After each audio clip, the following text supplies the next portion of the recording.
These two ships, sister ships here that I'm in the middle of restoring.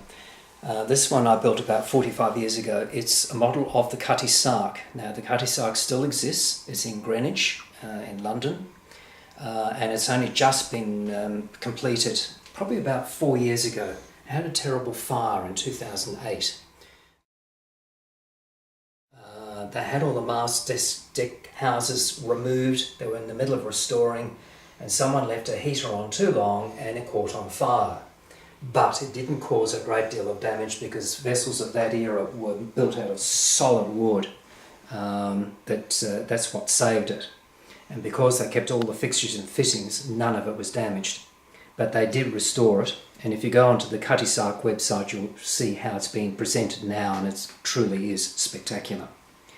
This was her sister ship, even so it was built in a different shipping yard, from memory built in Ireland, I think.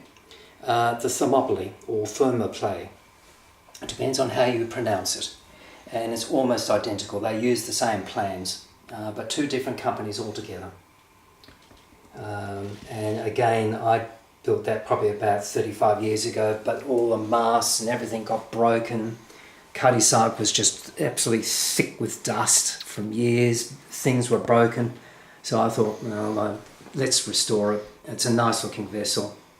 So that's where we got to now, and that's only taken me about 3 weeks to get it all cleaned up and put all the stuff back on board, repaint its draft, which is the underwater section. That's the draft. And I use copper paint because in those days they used copper sheathing on the old sailing vessels, which stopped woodworms getting into the hull itself and prevent wood rot. So that's what we're doing, and I'll do the same again for that one there.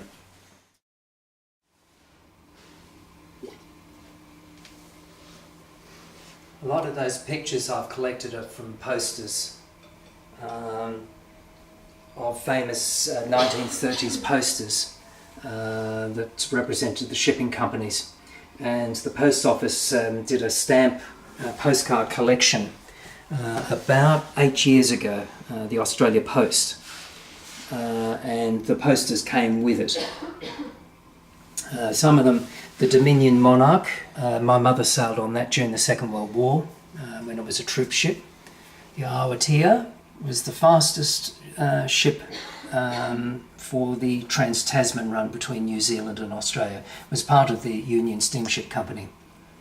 Then, of course, the famous Orient Line in the old colour scheme of the what they call buff-coloured funnels, black hull, which that was normal of the 1920s and earlier.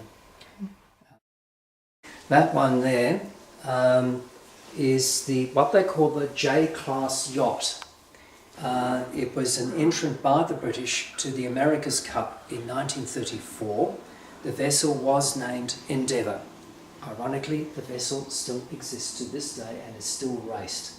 They say this was probably one of the best designs that the British ever came out with in the true, what nowadays we call maxi yachts. This one went across to America, had to sail across the Atlantic in those days because there was no container ships to load the hull up as they do now on a container ship and sail across to where they're going to have the America's Cup. It's a case of you had to sail it across, and on the first day of the first section of the race, the Endeavour broke its mast, and that was it, never raced.